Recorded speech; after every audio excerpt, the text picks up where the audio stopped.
My name is Representative F from Elliott, and you've just been placed on alert.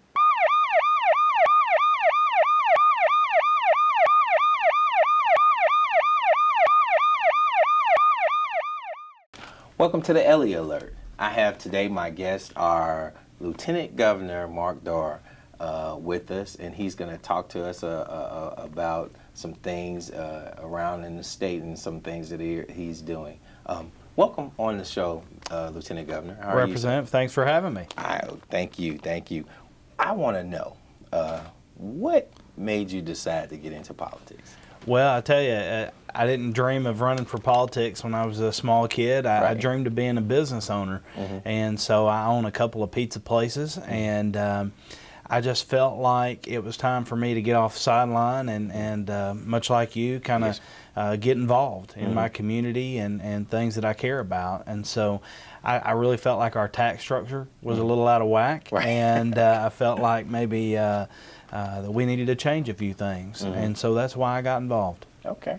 And how has it been since you got involved? You know, I've been Lieutenant Governor now for 6 months and 1 day, and so far it's been really great. It's been an awesome experience, traveling across the state, meeting good people like you, and thank you, sir. And also just small business owners, mom and dads, and soccer moms, and seeing hearing what's important to them is really been an awesome experience. Right. And that has to be awesome to be able to, because this is your first political election, and to be able to come in and win like that. I mean, that's a major thing.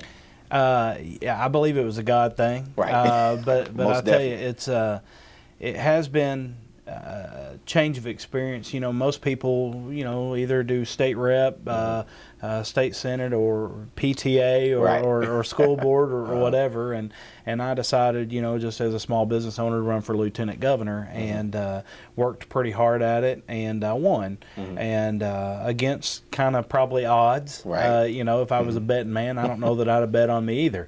But I did win, and to come in at that level is pretty neat. How is your family acclimating you to being a statewide elected official? Well, it's good and bad, because the bad is that we don't get to spend as much time as we did before. The good is that the kids get to experience things that very few kids get to experience. Get to see Arkansas. History of Arkansas change, and you get to be a part of that, and so that's an experience that I didn't have growing up as a kid, and I don't know if you did, but very few people have that experience. So it's bad that I don't get to spend as much time as before, but it's good that they get to be a part of it. Also, you got to change the way you act sometime too, because you live in a glass house at all times. And I grew up a preacher's kid, and so PK. PK, and so it seemed like the whole town would talk about me anyway. Well, my kid's not growing up a preacher's kid, but they're growing up the lieutenant governor's kid, and so they have to act a little different, because everything that they do that's negative is magnified, and so we try and hold them accountable to that. Now, I tell you, what is different? Because I know as an elected official myself, running and actually being it was totally different. So can you tell me something that you kind of expected, but when you got there, you were like, oh my God? Well, actually, in a positive, it was a positive shock to me. Is during the process, as you're well aware, we run as different parties sometimes, and you kind of fight through that process, and you say, choose me over this person because of this, and so I really, not being elected before, just figured that would continue, and as you know, in the Capitol, whether you're Democrat or Republican, it's the people of Arkansas at the end of the day that are your boss, and the reason why we're there, and we work well together, and so that was a good shock to me, is that that the Democrats and the Republicans work very well together. We disagree sometimes, Right. and but we do work very well together, and get things accomplished for the state. And I think that was one of the things that I found as well. I can echo that.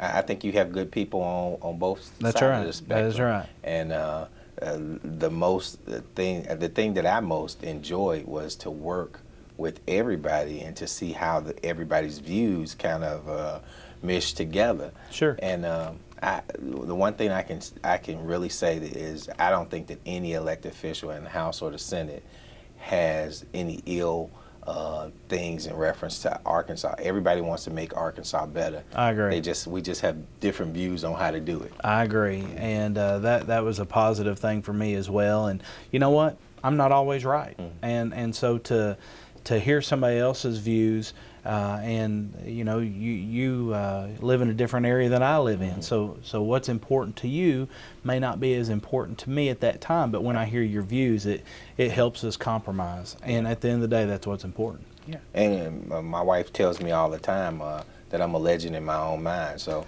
I have to take that in consideration when I'm talking and expressing my views, because, like you said, we live in different areas, and my rural area is very important to me. Sure. Somehow, other people may be in not a rural area, and some other things may be important to them. But as we sit down and we visit, we can see and we can appreciate the passion that each one of us have, and we want to compromise to help. That's right. And really, if we do things that benefit your area, it's going to benefit all of Arkansas. And so that's what's been great, is seeing that process in action. And if you can hold that thought, we're going to go to break right now. We'll come back and talk a little bit more about that. All right. For every pound you lose, that's 4 pounds of pressure off the knees. To find out more, go to fightarthritispain.org.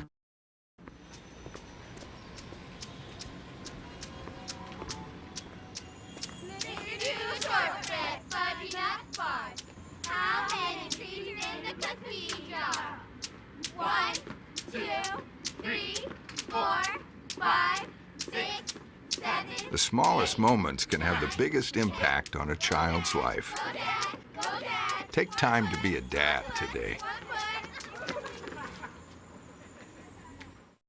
Welcome back to the Elliott Alert. I have today my guest again, Lieutenant Governor Mark Darr. He's telling us about all the great things in our state, and we're talking about legislative things in reference to being a freshman. Yeah. Now, Lieutenant Governor, I want to know, what would you improve or change about our state government? Well, I think one thing I would do is make it more business friendly. I think that if you look at our economic indicators, we're one of 4 or 5 states that have a balanced budget. Yes. But yet we're and a surplus. That's right. But yet we're 39th and 40th in business friendliness. And so if we're in the top 5 in our economics as far as being able to balance our budget and everything like that, then I think we should be in the top 5 of business friendliness. I think Arkansas is a great place to be, and I think that especially in the 4th district, this area, that we got a lot of things to improve on, and it's a beautiful area. You got a lot to offer, but we need to bring jobs to Arkansas, from inside, and then also bring companies from outside of the state into the state. Now, how would we do that? Well, one area that you have in the 4th district that's an awesome opportunity is lignite. Lignite is a coal, and when you look at the economic impact of the study that they've done and compare that to the Fayetteville Shell, where they said that was between $18 and $22 billion worth of economic impact to the state. Wow. They say the lignite in South Arkansas is over $600 billion worth of economic impact. What does that mean? It means more jobs. It means more people moving to your area instead of moving away. In this area, Jefferson County, we see a population decrease and unemployment on the rise. And you know, for the first time since I've been alive, Pine Bluff is under 50,000 in population, and I believe the unemployment's around 12%. And you know, lignite can change that for South Arkansas. It puts people to work, good paying jobs, not just cheap jobs. I mean, very good paying jobs, and it uses the resources that we have here in Arkansas instead of other states around us. And I mean, how would we do that? Would we just encourage companies to come in to, I guess, mine the lignites, or I mean, how would we do that and get such an economic boom? Well, there has to be a study done first, and the study is around $3 million to do. The governor has said that he would put in a share. County judges said that they would put in a share, but we're missing about $1 million in there for the study to be done. Now, we already know that the lignite's there, but what the study does is it protects the landowner and from companies that would come in and try and get a better deal from somebody who really doesn't know what's under the ground there. And so it really protects the landowners, what this study does. Lets you know exactly how much your land is worth, lets you know where the lignite is, so you can sell that. And so at that time, private companies would come in, be able to mine the lignite, and it's done in such a way that it's mined and refined at that certain place right there. And what the coal in Arkansas, the lignite coal in South Arkansas, is used for is synthetic crude. And what that goes to make diesel fuel.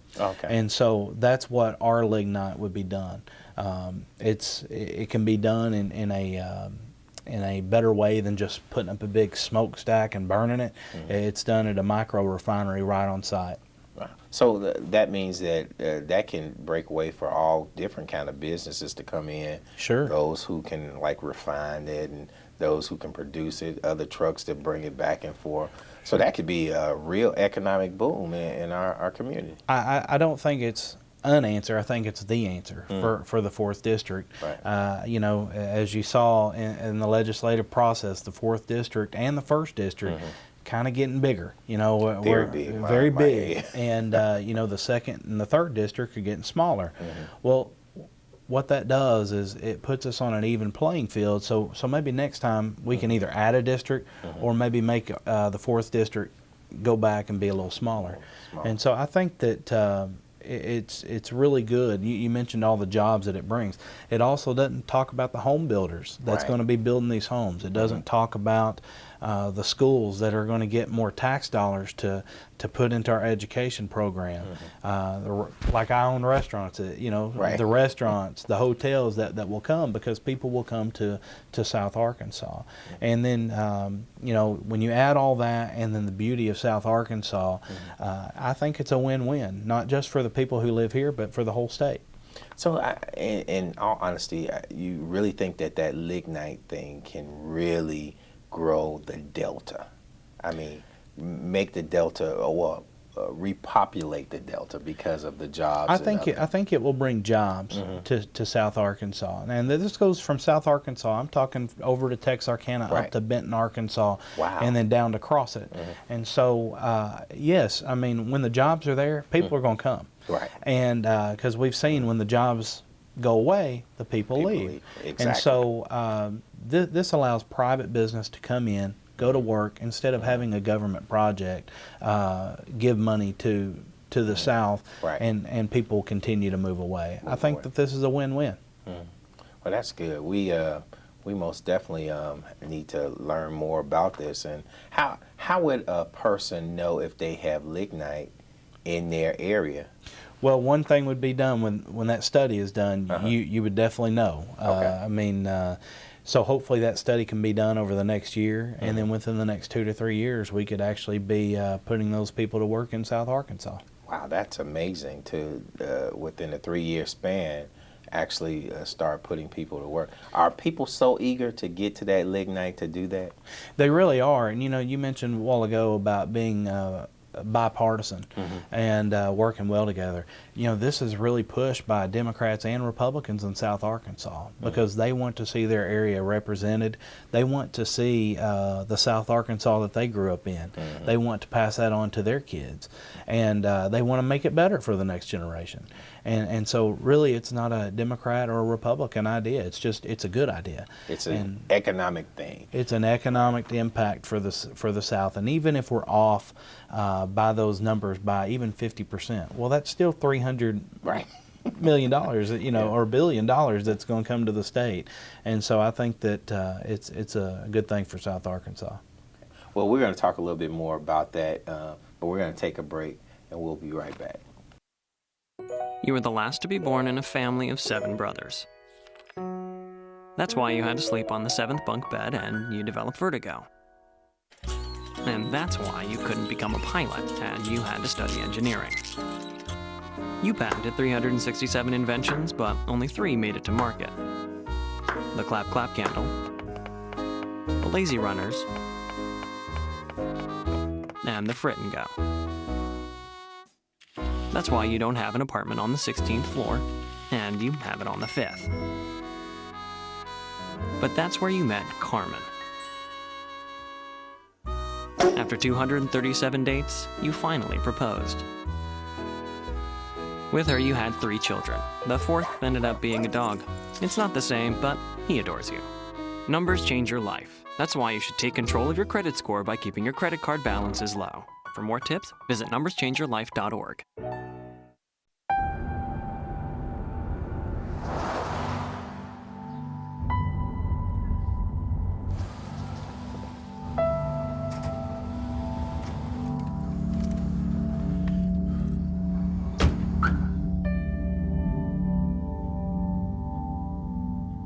Talking to your kids about finishing school isn't easy, just necessary. Call 866-STUDIA or go to boostup.org for materials that can help. Welcome back to the Elliott Alert. I have again our Lieutenant Governor with us today, and he's telling us about the lignite and all the economic stability it could bring in the Delta. And again, Lieutenant Governor, we were just talking about the lignite, and you were saying how it would provide jobs. And you also said that within a 3-year span that it could do something like that. When can we look to see if this study's going to be done? Well, really, it's going to be a lot up to the legislature probably in 2013 when we go into session to maybe get this done. Hopefully it can be done. You know, we mentioned during the break that we have a $94 million surplus. Well, it'd be great if we could use $3 million of that and put people in South Arkansas to work right now.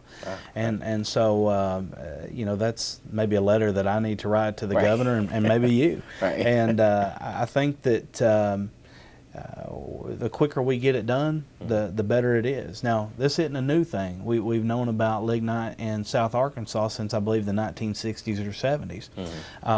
But since that time, we've realized, hey, we thought we had this much. We actually have this much. And so we can put people to work as soon as we get to work ourselves.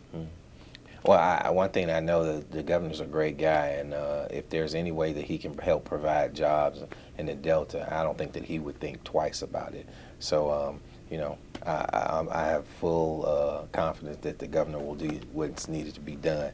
I want to change courses a little, and I want to ask you to explain what is Senate Bill 221. Well, when I decided to run for lieutenant governor, what I wanted to do is, well, actually what I did is I got on my computer and I was like, where's the state spending its money? And I realized really quick, and I found out that I couldn't find out. And so Senate Bill 221, which became an act that the governor signed into law, was the Online Transparency Act. And what that allows you to do, it allows you to go to your computer or your smartphone or whatever, log on and see where the state's spending its money. And so just like I do and you probably do, is I pay a lot of my bills online, and I look to see, I go to my bank and I see how much money I have, or in my case, how much money I don't have. Right. And and in my case, it's how much money my wife has. That's right. And so, but I get to see where that money has been spent.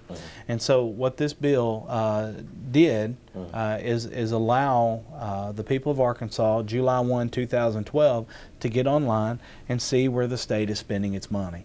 And the reason why it was important to me is because, one, it holds us as elected officials accountable. Right.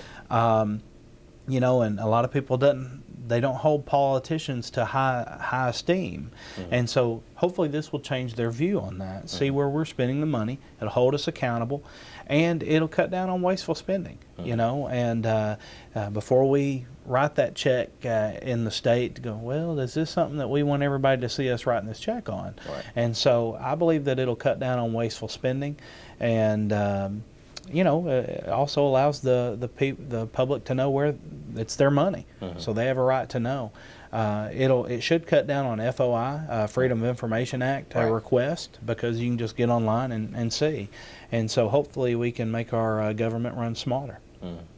And with this, like you said, if there's a check written for whatever project, you can actually go online and see who the check was written to. And the purpose. The purpose of it, and okay. That's right. I mean, you know, and once again, we've talked about bipartisanship this whole time. This was a huge bipartisan effort. I mean, yes, it was kind of the issue I campaigned on, but I believe that it passed with over 90% of people in both parties voting for it, and in both the House and the Senate. The House and Senate. You in fact voted for it, and so it's just it's good for the people in your area. Right. I mean, because they're paying in tax dollars, and they need to know that we're being good stewards with that money. Right. And again, as you said, not only being good stewards of it, that they can see exactly where their money is going. That's and right. Who would have a problem with that? I mean, I don't think anybody should, and you know, and especially in today's time with the technology that we have today. I mean, it's pretty simple to do. And in fact, other states have already had this. We're not going to be setting the curve, but hopefully we can make ours better than those states. I'm pretty sure we do. Arkansas is really good in reference to technology, and we most definitely, with our leaders, want to move forward. Again, in reference to that Transparency Act, how did you come up with that? Well, to be honest, I saw that other states had it, and you know, really, this is an area before I even decided to run for office, I kind of wanted to know where our money was being spent. And I'm not going to say I had 100% trust in our elected officials, and so remember, you're one now. I know, and so I was like, well, why isn't this information readily available? And so that's really what spurred me to push it, and everybody seemed to like that idea, Democrats and Republicans. And so I think the people are going to be more informed, more information. You know, we talked about education. The more people are educated, the better the system will be. Now, will this also encompass our education as well? So it's all facets of the government? Right now, no. Right now, it covers everything except higher education. Okay. Honestly, if I had to push for that, so it's going to cover about 85% of the state spending right now. Okay. I believe it's 86%. But in 2013, I'm going to be needing your vote to get that education on there, because I think that there's a lot of wasted spending in higher education, and they need to be held to the same accountability that the rest of the state is. Well, and most definitely, if the legislators are held accountable in reference to wasteful spending, everybody should be held accountable for wasteful spending. So that's going to be coming down the line, and so hopefully by 2015 we can have everybody in the state in the same the same boat in reference to being held accountable. That's right. And most definitely, I don't think that anybody should have if you're going to write the check, most definitely you don't have a problem with somebody seeing what you're doing, because again, it's our constituents' resources and their money, and they want to know. And apparently we must be doing something good. We had a $94 million surplus, so very few other states can say that. Very few, and we are most definitely few one of the few who's actually done that. So I want to take my hat off to the governor and his administration, as well as yours too, Lieutenant Governor. You have been a joy to work with, and you've always been an upstanding, responsible person, and I just want to thank you for that. Well, and I want to say to your viewers that it's been a privilege to work with you as well, and then also your senator here in this area, Senator Taylor, and other senators that in this area. Senator Flowers. It's been a pleasure to work with all of you, and it's great. Yes, I can call you a co-worker, but I can also call you a friend. That's right. And so it's been. I just want to say that you've done an excellent job representing your citizens. Thank you. And I just want to let you know that you've just been placed on alert. All right. All right. Thank you. All right.